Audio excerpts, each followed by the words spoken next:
अभिवादन स्वीकार मित्रों, एक बार फिर से स्वागत है आपका हमारे YouTube चैनल उत्तराखंड एग्जाम गुरु में। मित्रों, आज हम हल करेंगे डीएलएड एग्जाम उत्तराखंड में जो आज 20 मई 2023 को हुआ है, उसके लिए जो पेपर आयोजित हुआ था वो हमारे पास पहुंच चुका है।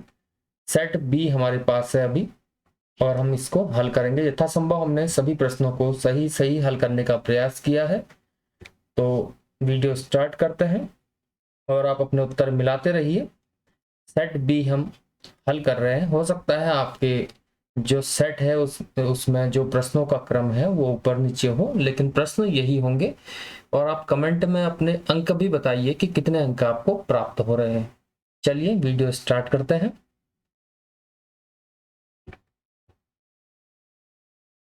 देखिए, सबसे पहले जो प्रश्न आ रहा है,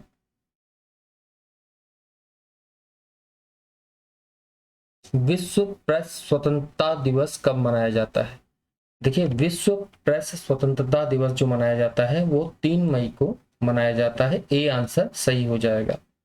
अगला प्रश्न जो है, खेलों के संबंध में निम्न में से कौन सा कथन जो है सत्य है? अर्जेंटीना फीफा विश्व कप 2022 का विजेता रहा है, ये बिल्कुल सही है। कॉमनवेल्थ गेम्स 2022 की पदक तालिका में भारत तीसरे पायदान पर रहा, ये प्रश्न गलत है क्योंकि भारत जो है चौथे स्थान पर रहा, तो ये गलत है। आईसीसी T20 महिला विश्व कप 2023 का विजेता ऑस्ट्रेलिया रहा, ये भी सही है। इस प्रकार जो आंसर हो जाएगा वो हो जाएगा 1 और 3। ए आंसर इसका सही हो जाएगा। चलिए आगे बढ़ते हैं। प्रश्न 3 है, भारत में निम्नलिखित में से कौन सी प्राचीनतम पर्वत श्रृंखला है? वो अरावली पर्वत जो है भारत में प्राचीनतम पर्वत श्रृंखला है, सी आंसर हो जाएगा। चौथा प्रश्न है, निम्न में से भारतीय संविधान का कौन सा अनुच्छेद राज्यपाल को अध्यादेश जारी करने की शक्ति प्रदान करता है? तो अनुच्छेद 213 राज्यपाल को अध्यादेश जारी करने की शक्ति प्रदान करता है। अगला प्रश्न देखते हैं, लोकसभा में अविश्वास प्रस्ताव प्रस्तुत करने के लिए कितने सांसदों के समर्थन की आवश्यकता होती है? तो 50 सांसदों के समर्थन की आवश्यकता होती है। अगला प्रश्न देखते हैं, केंद्रीय सतर्कता आयोग की स्थापना निम्न में से किसकी सिफारिश पर की गई थी?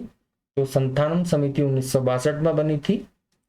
इसकी सिफारिश पर सेंट्रल विजिलेंस कमीशन की स्थापना हुई थी, आंसर डी हो जाएगा।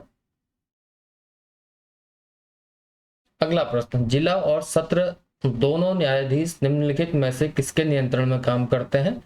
तो यह राज्य के उच्च न्यायालय के नियंत्रण में कार्य करते हैं, क्योंकि जो न्यायपालिका है उसको कार्यपालिका और व्यवस्थापिका से अलग किया गया है, तो यह उच्च न्यायालय के नियंत्रण में कार्य करती है। अगला प्रश्न, ये प्रश्न इंपॉर्टेंट है और इसमें आपको डाउट हो सकता है। चलिए प्रश्न पढ़ता हूं, पंचायती राज व्यवस्था का मूल उद्देश्य निम्न में से क्या सुनिश्चित करना है? विकास में जन भागीदारी, बिल्कुल सही। इसके अलावा राजनीतिक जवाबदेही यह सुनिश्चित करना नहीं माना जाएगा। यहां पर इस आंसर को मैंने बहुत जगह देखा और टैली किया। पॉलिटिकल अकाउंटेबिलिटी इसका मूल उद्देश्य नहीं है। देखिए, मूल उद्देश्य कह रहा है, मूल उद्देश्य नहीं माना जाएगा। लोकतांत्रिक विकेंद्रीकरण, बिल्कुल सही। वित्तीय संग्रहण यानी कि फाइनेंशियल मोबिलाइजेशन भी इसका उद्देश्य मूल उद्देश्य नहीं है। इस प्रकार पहला और तीसरा आंसर इसका सही हो जाएगा। ये आंसर आप सी ही सही मानेंगे। चलिए अगले प्रश्न की ओर बढ़ते हैं।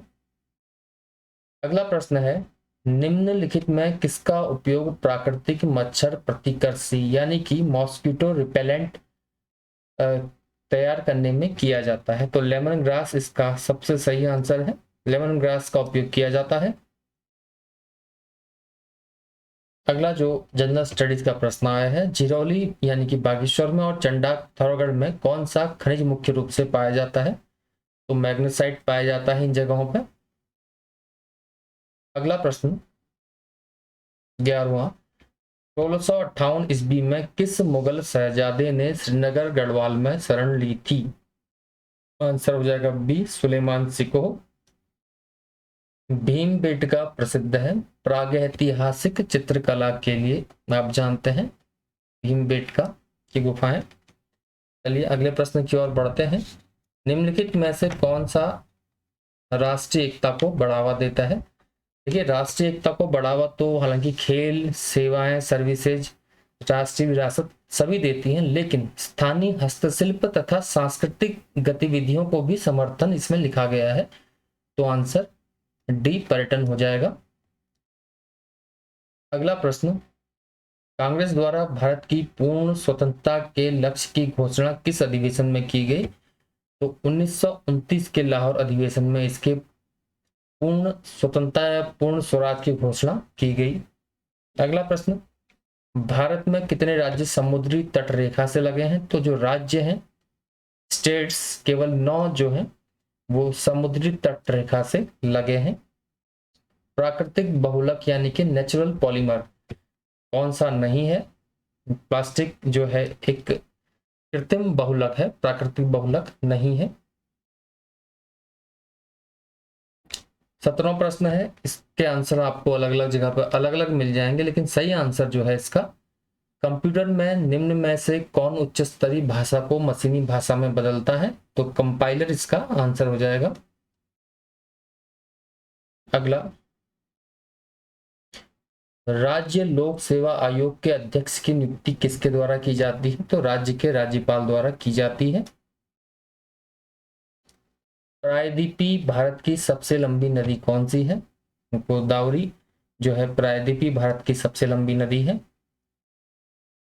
अगला प्रश्न है, निम्नलिखित में से कौन सा एक भारतीय रिजर्व बैंक का कार्य नहीं है?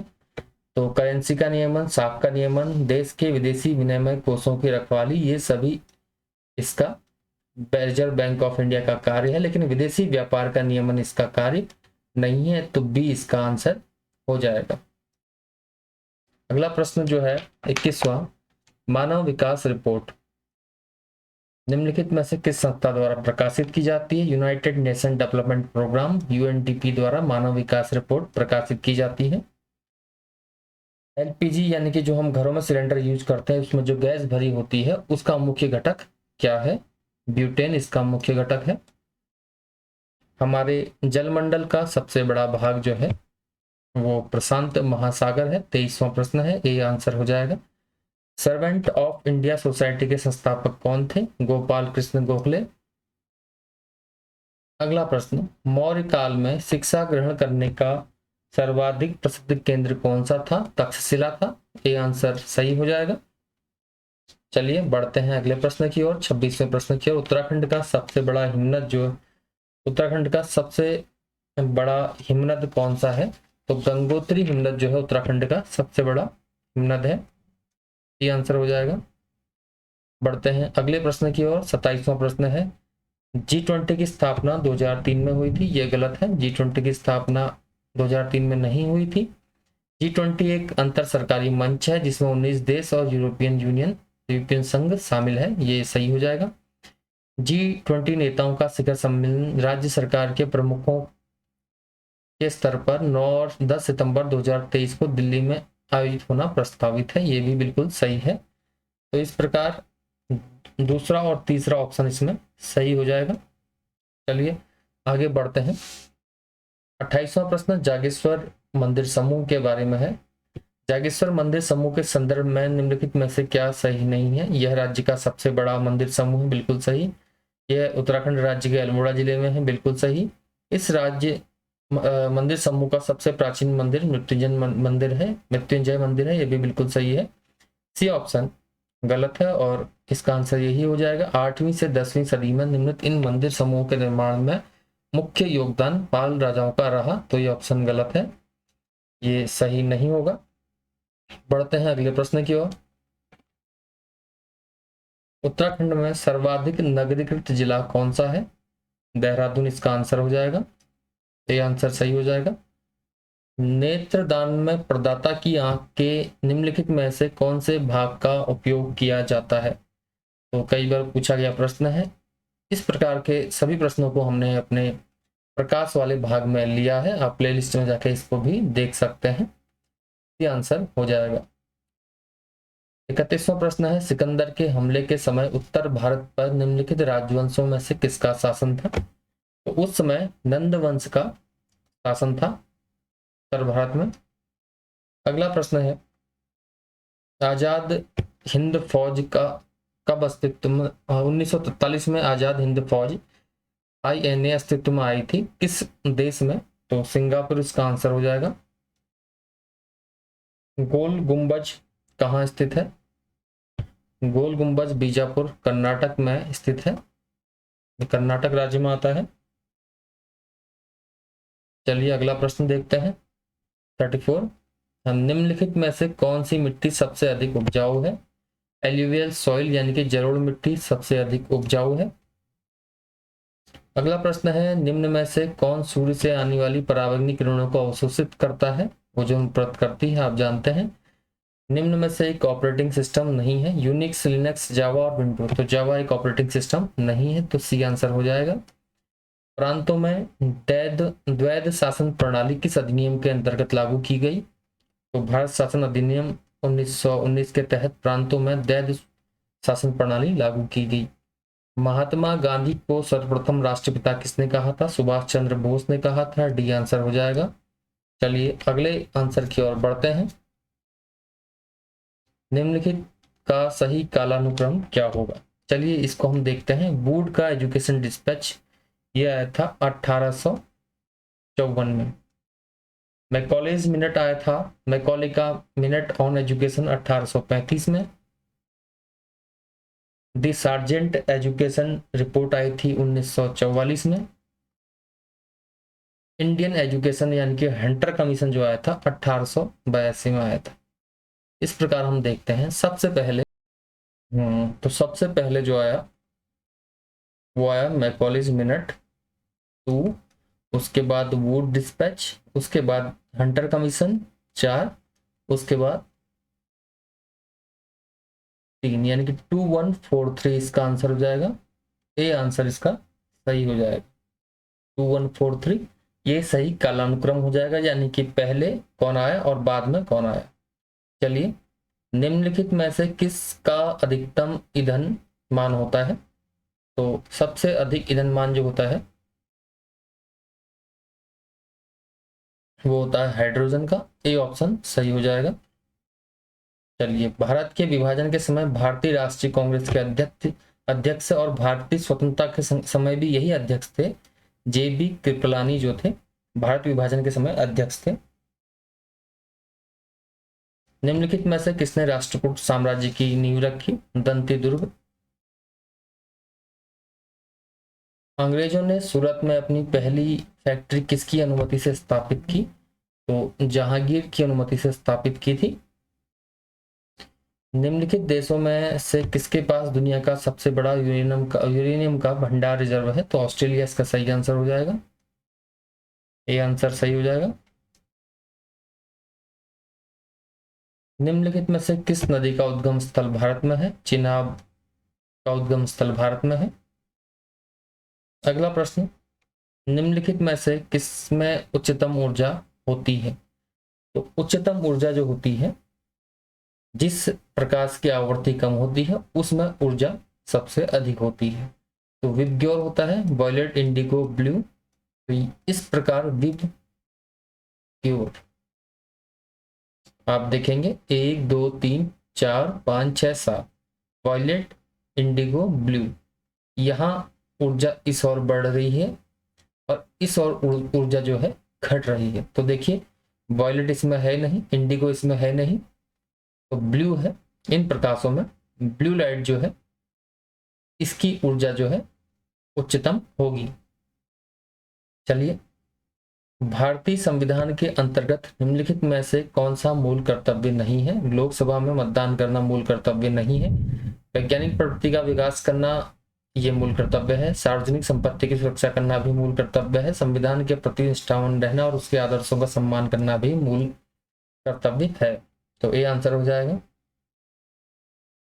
चलिए, करों और सरकारी कामकाज के निर्वाह में हुई अन्य प्राप्तियों से संघीय सरकार को प्राप्त हुआ समूचा राजस्व जमा होता है। तो ये भारत की संचित निधि में जमा होता है, कंसोलिडेटेड फंड ऑफ इंडिया में जमा होता है, सी आंसर हो जाएगा। चलिए अगला, निम्नलिखित में से कौन पृथ्वी ग्रह पर कार्बन चक्र में कार्बन डाइऑक्साइड का योगदान करते हैं? ज्वालामुखी क्रिया करती है, श्वसन करती है, प्रकाश संश्लेषण में जो पौधे हैं वो ऑक्सीजन छोड़ते हैं, तो कार्बन डाइऑक्साइड ऐड नहीं होती है। तो इंग्लिश को आप पढ़ेंगे, add carbon dioxide to the carbon cycle on the planet earth.